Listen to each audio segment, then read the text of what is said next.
আসসালামু আলাইকুম, কেমন আছেন সবাই? অঙ্কটা হচ্ছে পিতা ও পুত্রের বয়সের অনুপাত দেয়া আছে হচ্ছে 3:1।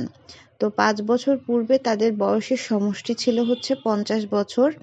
পুত্রের বর্তমান বয়স কত এটা জানতে চাওয়া হয়েছে। তো 5 বছর পূর্বে তাহলে পিতা আর পুত্রের বয়সের সমষ্টি দেয়া আছে হচ্ছে 50 বছর। 5 বছর পূর্বে, তাহলে বর্তমান তার মানে 5 বছর পরে, তাই না?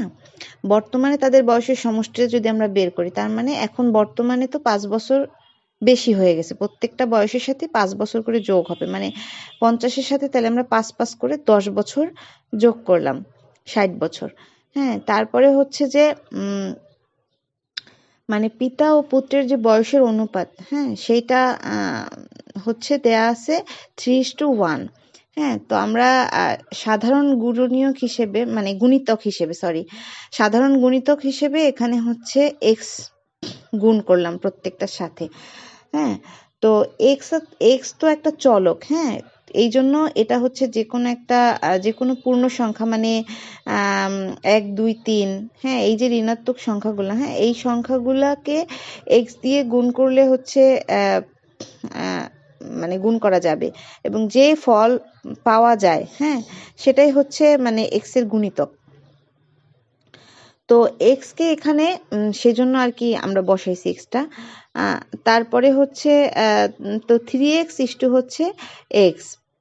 তো তারপরে প্রশ্নে যেটা দেয়া আছে যে মানে সমষ্টি, হ্যাঁ, মানে দুইজনের যে বয়সের মানে অনুপাত, মানে সেটা সমষ্টি যেটা মানে অনুপাতের যে সমষ্টি 3x প্লাস এক্স, হ্যাঁ, এটা সমান সমান হচ্ছে 60 বছর আমরা বের করছি।